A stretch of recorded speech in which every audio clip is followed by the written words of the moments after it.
Shalom, selamat pagi Bapak Ibu serta jemaat yang dikasihi Tuhan kita Yesus Kristus. Ibadah di minggu pagi hari ini akan segera dimulai. Mari kita menyiapkan hati dan pikiran kita masuk dalam ibadah. Untuk itu, jemaat diundang berdiri, kita angkat pujian hanya dalam kasih.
Sidang jemaat yang dikasihi Tuhan, baik yang ada di tempat ibadah ini ataupun yang ada di rumah masing-masing, mari kita habiskan ibadah minggu keempat ini dengan nama Bapa, Anak, dan Roh Kudus. Amin.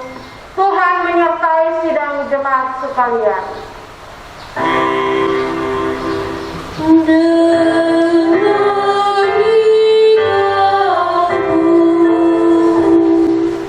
Nas pembimbing Filipi pasal 3 ayat 10 dan 11. Yang kukehendaki ialah mengenal Dia dan kuasa kebangkitannya dan persekutuan dalam penderitaannya, di mana Ia menjadi serupa dengan Dia,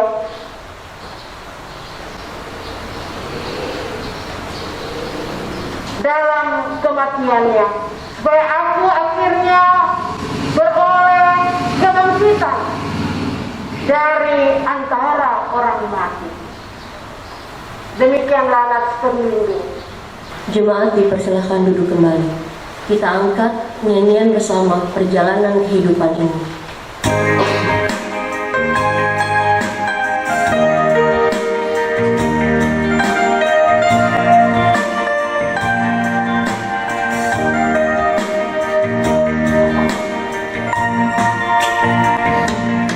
Perjalanan kehidupan ini sungguh beraneka rupanya.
Sidang jemaat yang dikasihi Tuhan, baik yang ada di gedung ibadah ini ataupun yang berada di rumah, dengarkanlah pembacaan tata hidup baru.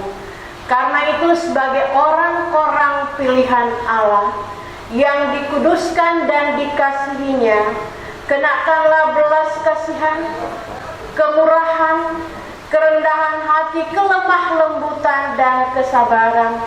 Sabarlah kamu seorang terhadap yang lain, dan ampunilah seorang akan yang lain apabila yang seorang menaruh dendam terhadap yang lain. Sama seperti Tuhan telah mengampuni kamu, kamu perbuat jugalah demikian. Dan di atas semuanya itu, kenakanlah kasih sebagai pengikat yang menyempurnakan. Hendaklah damai sejahtera Kristus memerintah dalam hatimu, karena untuk itulah kamu telah dipanggil menjadi satu tubuh. Dan bersyukurlah, hendaklah perkataan Kristus diam dengan segala kekayaannya di antara kamu, sehingga kamu dengan segala hikmat mengajar dan menegur seorang akan yang lain. Dan sambil menyanyikan mazmur dan puji-pujian dan nyanyian rohani, kamu mengucap syukur kepada Allah dalam hatimu. Dan segala sesuatu yang kamu lakukan dengan perkataan atau perbuatan, lakukanlah semuanya itu dalam nama Tuhan Yesus, sambil mengucap syukur oleh Dia kepada Allah Bapa kita. Kolose 3 ayat 12 hingga 17. Untuk itu sidang jemaat diundang berdiri. Kita akan memasuki pengakuan dosa. Sidang jemaat yang Tuhan Yesus kasihi, setelah kita mendengar pembacaan tata hidup baru, pada kenyataannya kita tidak dapat melaksanakan semua itu dengan sempurna. Hal itu juga dinyatakan dalam surat 1 Yohanes 1 ayat 8 hingga 10. Demikian bunyinya, jika kita berkata bahwa kita tidak berdosa, maka kita menipu diri kita sendiri dan kebenaran tidak ada di dalam kita.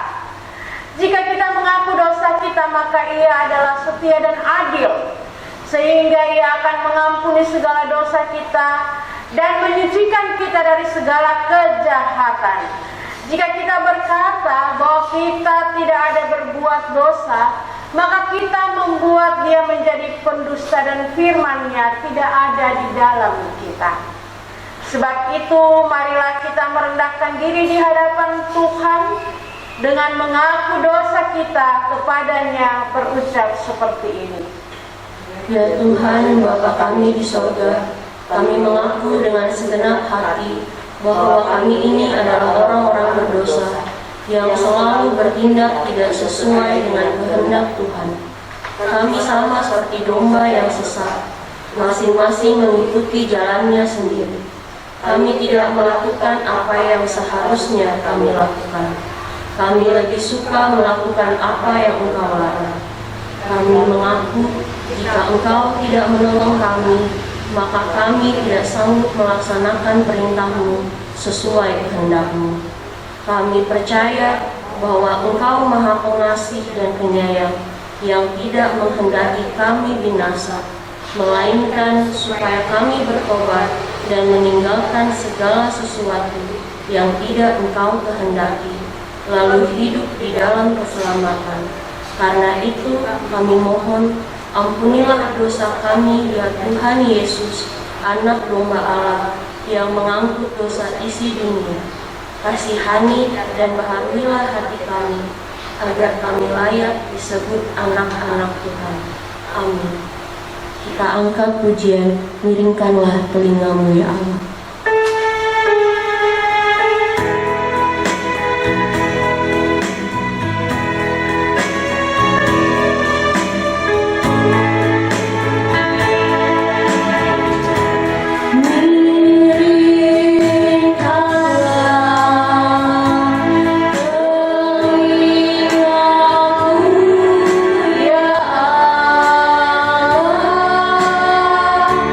Yeah.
dengarkanlah berita pengampunan dosa dan anugerah Allah. Firman Tuhan berbunyi, sekalipun dosamu merah seperti kermisi akan menjadi putih seperti salju.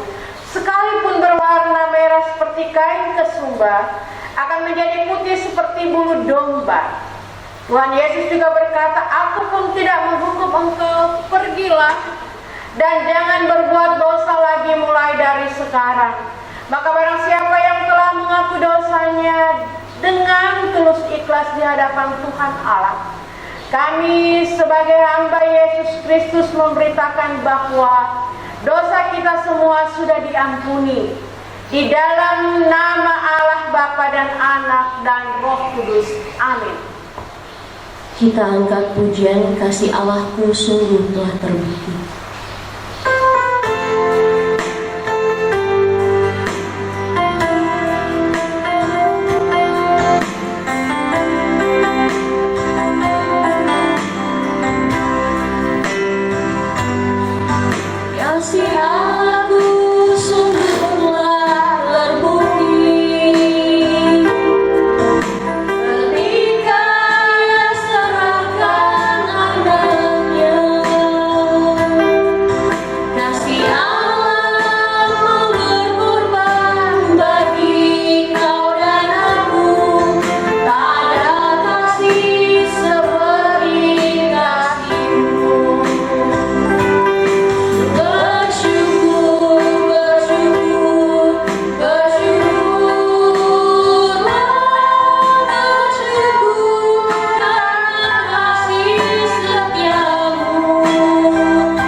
Sidang jemaat yang dikasihi Tuhan, di minggu keempat ini, tepatnya tanggal 25 April, kita akan bersama sejenak dalam kebenaran firman yang diambil dari kitab Filipi pasal 3 ayat 1b hingga ayat 16. Filipi pasal yang ketiga ayat 1b hingga 16. Kita persiapkan Alkitab kita, dan sesudah kita siapkan, kita satu dalam doa. Kita berdoa. Kembali ya Allah, dalam iman bersukacitalah setiap orang yang percaya kepadamu. Di hari yang indah ini membuktikan bahwa setiamu tidak pernah beranjak dalam hidup ini.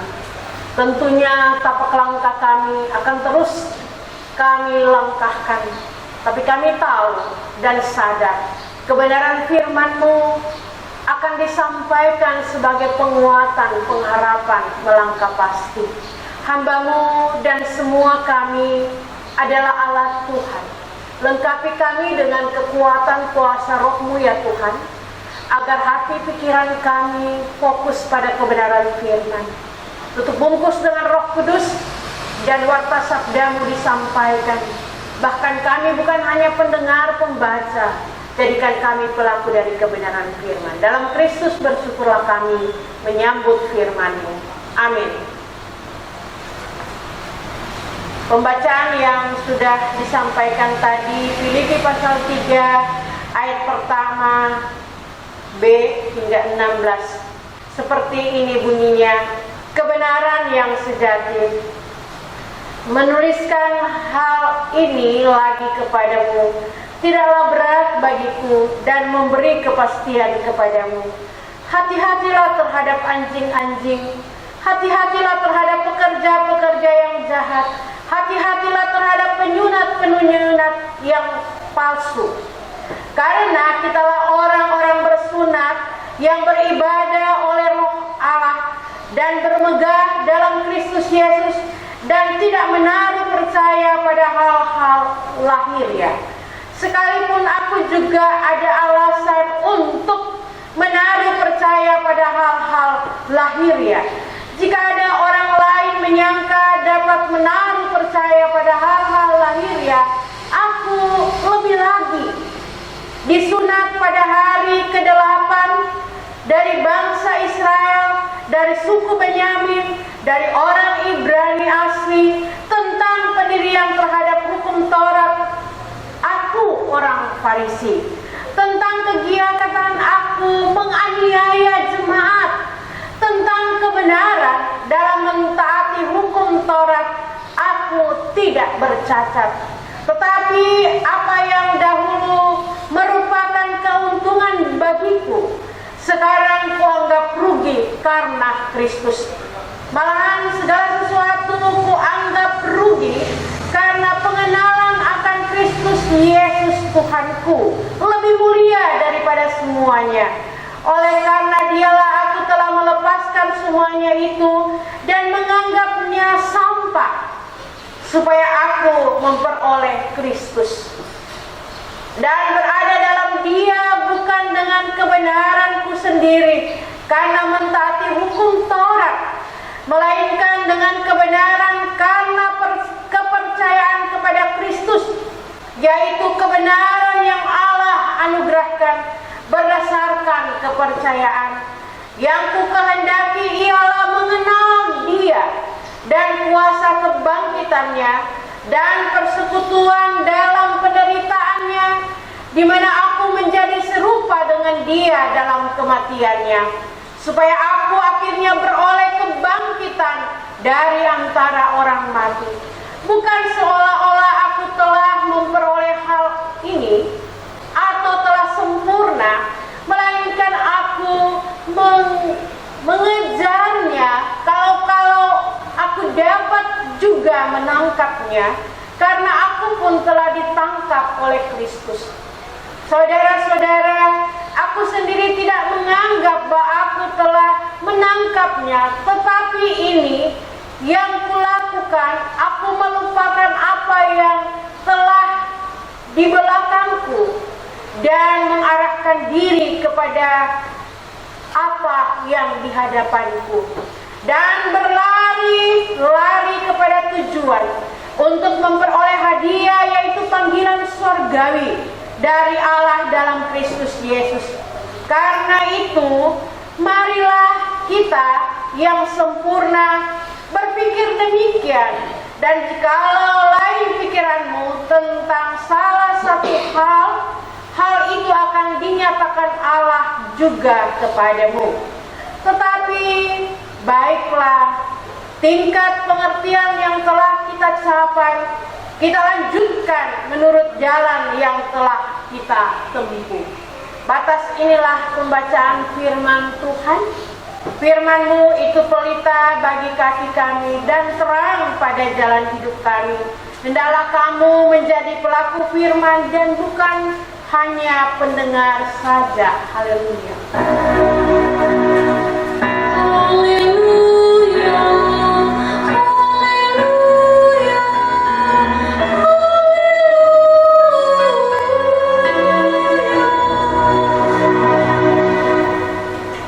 Hendaklah masing-masing memberikan menurut kerelaan hatinya, jangan dengan sedih hati atau karena paksaan, sebab Allah mengasihi orang yang memberi dengan sukacita. Sementara pun di persembahan dijalankan, jemaat menyanyi dari Kidung Jemaat 393 ayat yang pertama dan yang ketiga, Tuhan betapa banyaknya. Dari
bangkit berdiri.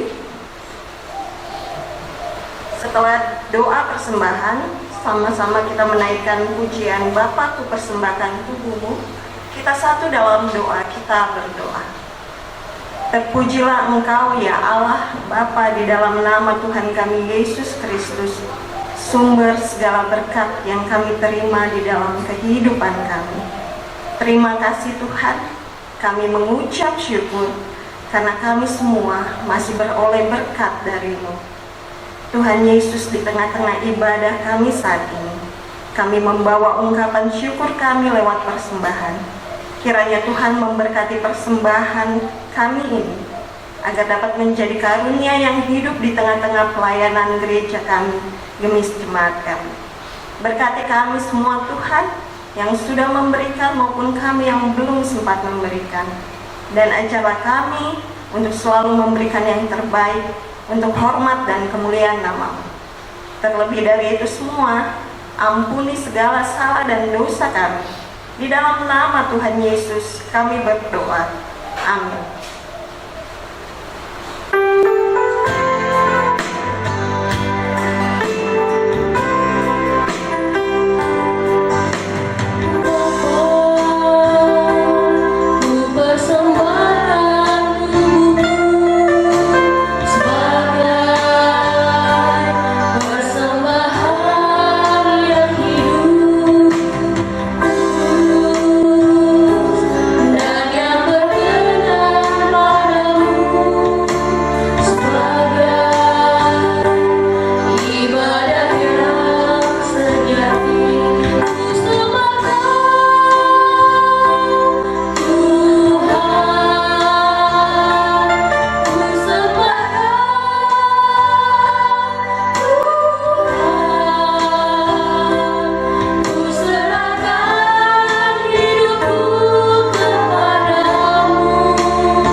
Silakan duduk kembali.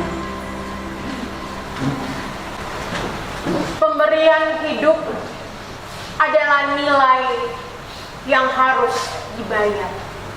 Menarik seorang Paulus yang ada di penjara, hadir dengan karya-karya yang indah dalam pekabaran Injil.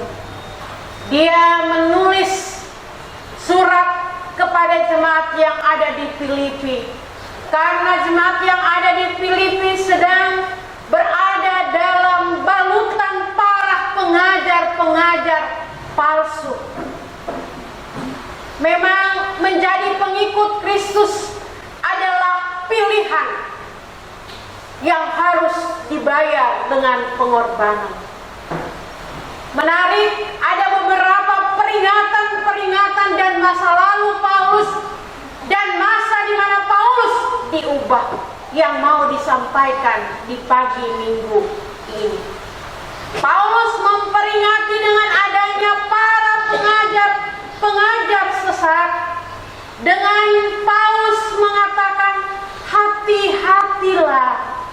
Ada 3 kali Paulus mengingatkan hati-hati.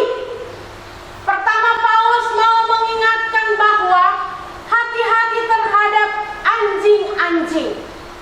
Ya, kalau kita mau bilang anjing, pasti jemaat bilang, pendeta itu DP mulu kasar sekali. Tapi Paulus kenapa dia memakai ilustrasi para pengajar sesat dengan anjing-anjing? Dan itu juga dipakai oleh Yesaya untuk menunjuk pada pengajar-pengajar sesat. Jadi Alkitab juga mau mencatat kata-kata yang menurut kita, kata-kata itu kasar, tetapi mau menegaskan bahwa itu adalah pengajar-pengajar sesat. Yesaya 56 ayat 10.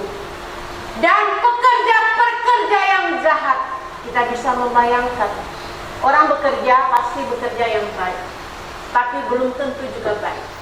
Pekerja yang jahat, terkadang juga kita tidak sadari, kita berada dalam barisan pelayan-pelayan, tapi kita saling menjatuhkan satu dengan yang lain. Kita berada dalam barisan pelayan, jangan jauh-jauh.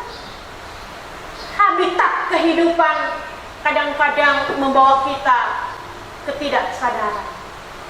Hamba-hamba Tuhan, para pendeta, jangan dilihat di muka bagus-bagus, belum tentu di belakang. Dan itu kami mengalami sebagai hamba Tuhan. Tapi itu bukan ancaman, tapi itu bukan tantangan untuk kita tidak berbuat baik. Tapi itu memacu kita semakin kita berbuat baik. Yang ketiga, dikatakan bahwa hati-hati bagi penyunat-penyunat palsu. Tradisi-tradisi inilah yang menghantui kekristenan yang ada di jemaat Filipi. Karena Paulus sadar, penjara bukanlah tempat mengekang dia. Penjara adalah tempat menjadikan Paulus Injil tetap disampaikan. Boleh dipenjara, tapi Injil kabar baik terus dikumandangkan oleh seorang Paulus. Karena itu Paulus mau mengangkat ke permukaan yang seharusnya pemberian hidup di dalam Tuhan. Ada karakter-karakter orang bersunat. Sebenarnya kalau kita lihat bersunat dalam perjanjian lama, bersunat itu mau menegaskan bahwa ketika Tuhan mau meletakkan dasar perjanjian dengan Abraham, dan ada orang-orang asing juga bergabung untuk disunat. Sunat sebagai tanda perjanjian Allah dengan manusia. Jadi karakter orang-orang yang mengalami perjanjian Allah, orang-orang yang mengalami keselamatan di dalam Allah, yaitu mereka yang beribadah kepada Allah di dalam roh Allah. Beribadah yang harusnya sesungguh-sungguhnya. Memang di masa COVID-19 ini kita sedang ditantang sejauh manakah ibadah kita, tapi lebih lagi sejauh mana iman kita. Ibadah itu hal biasa, ya, di mana saja. Yang luar biasa dari perubahan. Yang tadinya kita boleh berjumpa di hari Minggu, yang tadinya kita boleh berjumpa di KWP, POK, dan Persus, kini kita harus melalui online virtual. Tapi bukan berarti tidak ada ibadah. Ibadah mau menunjukkan perilaku hidup kita. Percuma tiap hari ibadah, lalu hidup kita tidak mencerminkan sebagai orang yang telah diubah oleh Tuhan. Kemudian juga karakter orang-orang yang telah menjadi milik Kristus adalah bermegah di dalam Kristus. Dan satu hal lagi, tidak menaruh percaya pada hal-hal lahiriah. Apa saja hal-hal lahiriah? Yaitu kedagingan. Jangan tempatkan keinginan, kemauan, keegoisan, kedagingan, khawatiran untuk dijadikan skala prioritas di tengah pergumulan. Tapi jadikan percaya kita lebih sungguh kepada Allah. Tidak perlu menaruh percaya pada hal-hal lahiriah. Karena hal-hal lahiriah itu akan diubah dengan sendirinya jika kita memiliki hubungan kedekatan dengan Tuhan. Paulus tidak sungkan-sungkan. Yang ketiga, Paulus tidak sungkan-sungkan menegaskan tentang masa lalunya. Masa lalu Paulus jelas-jelas diangkat ke permukaan agar supaya jemaat Filipi jangan tergoyahkan dengan para pengajar sesat. Memang tidak ada orang yang tanpa masa lalu. Semuanya memiliki masa lalu. Kesadaran Paulus, dia pernah menjadi penganiaya jemaat. Dia juga taat pada hukum Taurat. Dia juga adalah orang Farisi, orang yang tidak bercacat dalam hal melakukan hukum Taurat. Tapi dulu akhirnya Paulus merasa rugi karena Kristus lebih mulia dari semuanya. Hal-hal lahiriah yang dialami oleh Paulus dianggap rugi karena Paulus tahu Kristus lebih mulia dari semuanya. Masa lalu bagi Paulus dianggapnya sebagai sampah. Sampah itu tidak berguna dan dibuang. Dan ini yang dimiliki oleh Paulus. Kenapa lagi masa lalu itu harus dikumandangkan untuk dijadikan titik terus dan terus menyambung. Tapi masa lalu disampaikan oleh Paulus untuk menyatakan ia berubah karena Tuhan. Karena dia sudah memiliki Kristus. Memang orang kalau masih ungkit masa lalu pasti jadi virus di mana-mana. Orang tidak melihat ada setitik kebaikan pada diri orang tertentu. Hanya melihat deretan masa lalu.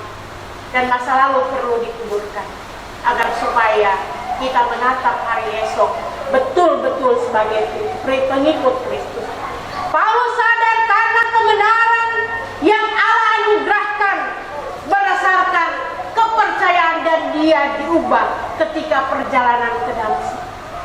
Dan Paulus sadar bahwa yang Paulus kehendaki mengenal Allah dan kuasa kebangkitannya. Ini yang mau dilihat, bahwa Paulus tahu dia sebagai pengikut, dia sebagai rasul, dia juga adalah orang yang telah diubah oleh Tuhan. Dan dia tahu kebangkitan Tuhan yang mau menegaskan kepada kita menyembah Kristus yang hidup. Persoalan, maukah kita bangkit dari keterpurukan hidup? Kalau kita percaya Kristus bangkit, kita harus bangkit. Sangat terasa di pandemi COVID ini. Orang tua harus berjuang menjadi guru di rumah. Orang tua harus berjuang ketika harus menerima ketiadaan pekerjaan. Ekonomi juga berdampak. Dan pada akhirnya sungut-sungut ada di sana. Tapi terkadang sudah menyerah. Hidup ini kesusahan. Tapi memiliki karakter kekristenan sejati. Semestinya melihat itu berbagai persoalan hidup. Cara Tuhan untuk pelihara kita. Tuhan tetap menjadi pandu hidup kita. Jangan fokus pada masalah yang besar yang kita hadapi. Fokuslah Tuhan itu hidup yang pasti akan menghidupkan. Ada banyak yang mengalami ketiadaan pekerjaan sampai 2 tahun. Tapi bukan berarti tanpa seteguk air dan sesendok nasi. Tuhan tetap pelihara dengan cara yang ajaib. Burung di udara Tuhan pelihara, apalagi kita ini. Kita akan menghadapi pemilihan yang akan terjadi. Tuhan memilih bukan karena kita hebat. Tuhan memilih Paulus ketika hidupnya berkelimangan dengan hal-hal lahiriah. Tapi pada akhirnya dia menjadi rasul yang sangat hebat. Kelemahan kita Tuhan akan ubah menjadi kekuatan. Jadi ketika kita terpilih, pakailah kesempatan yang Tuhan anugerahkan kita. Karena kesempatan hanya sekali untuk seumur hidup. Jangan pernah menyesal ketika kita dipakai Tuhan. Tuhan memakai kita, berarti Tuhan siap membentuk kita. Tuhan siap pelihara kita. Persoalan betul tetap ada, tapi selalu ada jalan keluar. Oleh karena itu Paulus berkata, dia melupakan apa yang di belakangnya. Ini belajar melupakan hal yang menyakitkan dan mengarah pandang ke depan. Inilah ketegasan Paulus terhadap imannya. Dia belajar untuk menatap hari esok lebih baik daripada hari yang kemarin. Dan justru Paulus berlari dengan tujuan memperoleh hadiah, yaitu hadiah panggilan surga. Perbuatan Paulus, semangat yang dijalaninya, pada akhirnya dia sadar dia juga akan bersama Tuhan, dengan Tuhan pemilik hidupnya. Karena itu kesungguhan iman ada pada kita semua, maka kita akan menatap hidup ini hanya karena Tuhan. Karena itu Paulus mau mengajak kita untuk tetap hidup di dalam Tuhan. Dikatakan dalam bacaan tadi, Filipi pasal 3 ayat 15-16, ajakan Paulus, karena itu marilah kita yang sempurna berpikir demikian, dan kalau dalam pikiranmu tentang salah satu hal itu akan dinyatakan Allah juga kepadamu. Tetapi baiklah tingkat pengertian yang telah kita capai, kita lanjutkan menurut jalan yang telah kita tempuh. Artinya Paulus mau mengajak kepada saya dan kepada kita semua, betul kita tidak sempurna, tapi kita menyembah Kristus yang sempurna. Dan kita harus berpikir positif, tanggalkan pikiran-pikiran yang selalu negatif, akan menjadikan kita sakit. Tapi ketika kita melihat masalah yang sesulit dari sisi positif, maka akan ada ketenangan, akan ada kedamaian. Berhentilah untuk saling menyakiti satu dengan yang lain, tapi berlarilah mencapai tujuan dengan Tuhan yang memberikan kehidupan kita. Hiduplah selalu damai dengan sesama. Itu yang Tuhan sukai. Biarlah masa lalu, pengalaman lahiriah kita akan menjadi cambuk untuk melangkah dengan Tuhan. Tuhan Yesus sumber kekuatan, Tuhan Yesus sumber kehidupan. Jalanilah hidup ini walaupun tantangan ada di sekitar kita, tapi cinta setia Tuhan selalu ada memberi jalan keluar bagi kita. Selamat bersyukur, Tuhan memberkati, selamat menempuh panggilan untuk dipilih menjadi hamba Tuhan. Tuhan memberkati kita semua. Amin. Sidang jemaat yang dikasihi Tuhan, marilah kita mengucapkan pengakuan iman rasuli seperti yang diucapkan di setiap ibadah minggu. Untuk itu, dalam kesan seluruh umat percaya di sepanjang abad dan di segala tempat diundang berdiri. Dan kita akan mengucapkan pengakuan iman rasuli. Aku percaya kepada Allah, Bapa yang Maha Kuasa, Khalik langit dan bumi, dan kepada Yesus Kristus, Anak yang tunggal Tuhan kita, yang dikandung daripada Roh Kudus, lahir dari darah Maria, yang menderita sengsara di bawah pemerintahan Pontius Pilatus, disalibkan dan dikuburkan, turun ke dalam kerajaan maut, pada hari yang ketiga bangkit pula dari antara orang mati, naik ke sorga, duduk di sebelah kanan Allah, Bapa yang Maha Kuasa, dan akan datang dari sana untuk menghakimi orang-orang hidup dan yang mati. Aku percaya kepada Roh Kudus, gereja yang kudus dan am, persekutuan orang kudus, pengampunan dosa, dan kebangkitan daging dan hidup yang kekal. Amin.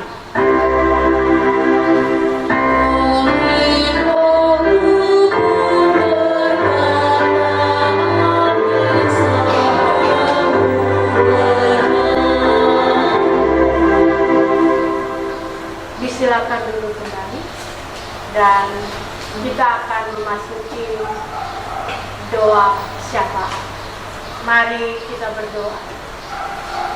Tuhan, bakti syukur teralamatkan bagimu. Engkau jua yang menghadirkan setiap karya-karya hidup kami. Engkau jua yang menghadirkan jalan keluar ketika gumul kami.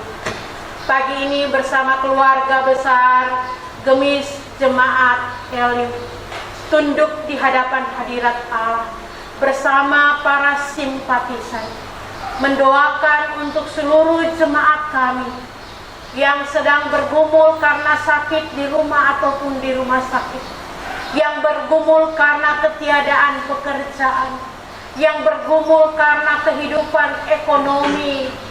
Tuhan, percayalah kami, ada cara-cara Engkau pelihara kami yang tidak kami pahami dengan pikiran kami.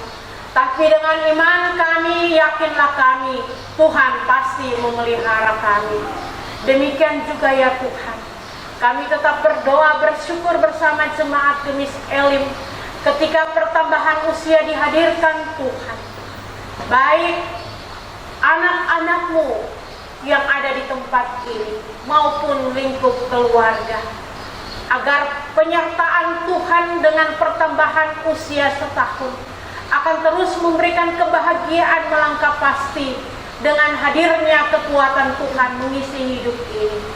Kami juga berdoa untuk Badan Pekerja Majelis Gemis Jemaat Elim, Badan Pengawas Program Perbendaharaan Gemis Jemaat Elim, Diaken Penatua, pekerja yang ada di sini Tuhan, termasuk kosor, Engkau kiranya memberkati mereka. Mereka adalah bahagian yang tak terpisahkan dalam satu kekuatan pelayanan. Diberkati hamba pelayan-Mu sebagai Ketua Badan Pekerja Majelis Jemaat, Pendeta Ibu Anneke Antoni Mangadil. Dia didampingi sang suami dan anak.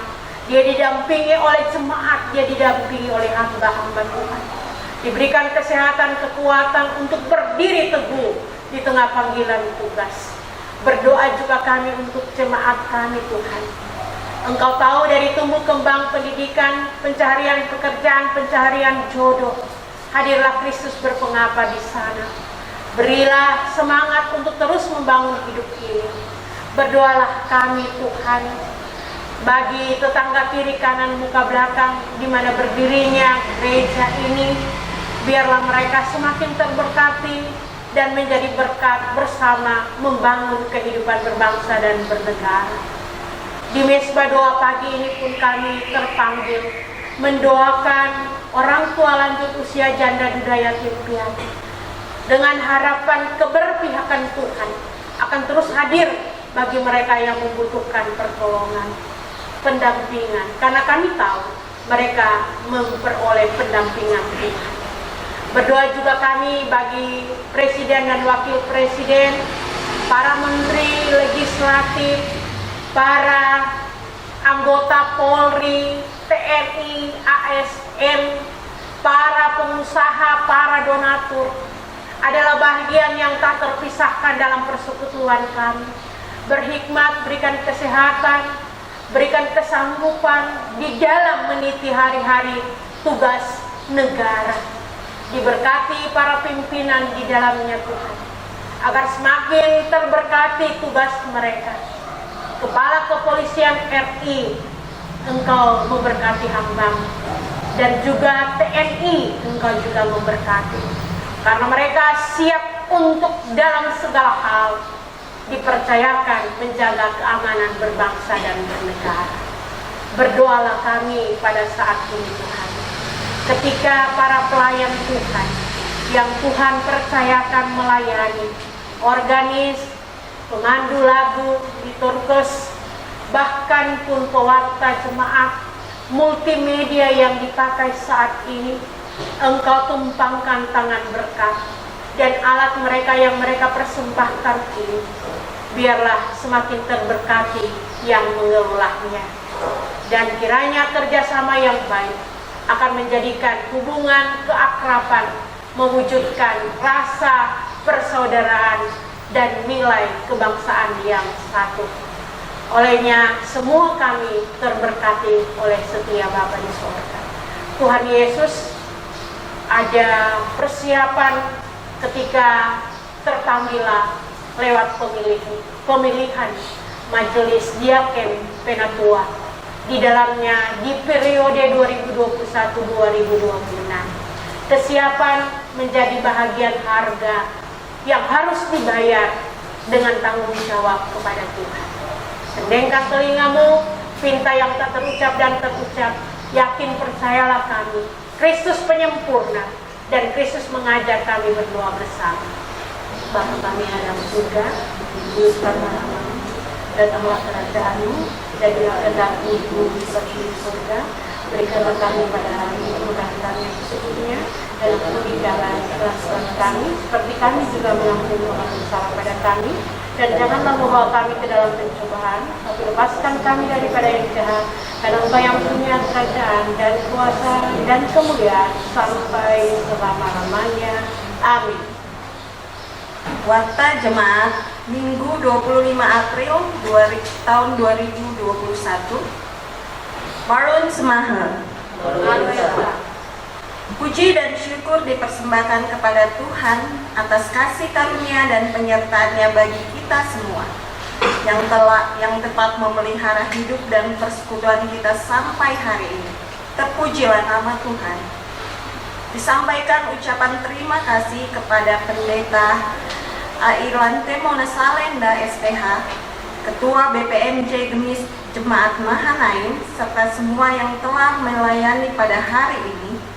Biarlah firman Tuhan yang telah disampaikan akan menjadi suluh dan pedoman untuk kehidupan kita ke depan, dan pelayanan kita menjadi berkat bagi semua orang. Tuhan Yesus memberkati. Ibadah Minggu keempat 2 Mei 2021 akan dilayani oleh Pendeta Antoni Mangado. Jemaat dapat mengikutinya melalui saluran channel YouTube Gemis Elim pada jam 9. Atas perhatiannya disampaikan terima kasih. Dalam rangka pelaksanaan kegiatan pemilihan penatua, diaken, dan ketua-ketua pelkas serta pengurus-pengurusnya, maka dihimbau bagi semua jemaat agar dapat berperan aktif. Demikian warta jemaat hari ini. Tuhan Yesus memberkati kita semua. Shalom.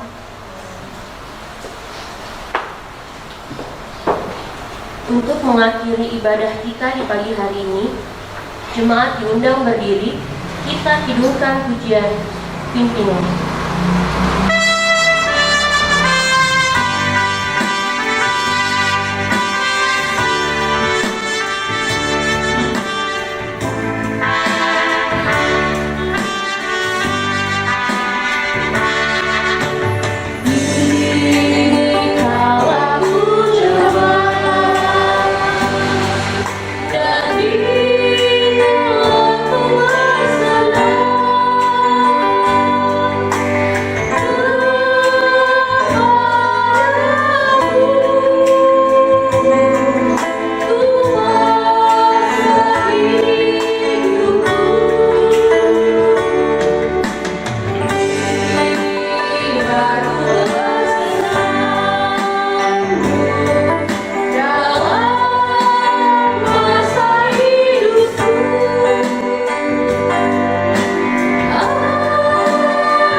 baik yang ada di gedung ibadah ini, ada di rumah jemaat masing-masing, kita akan menerima berkat Tuhan.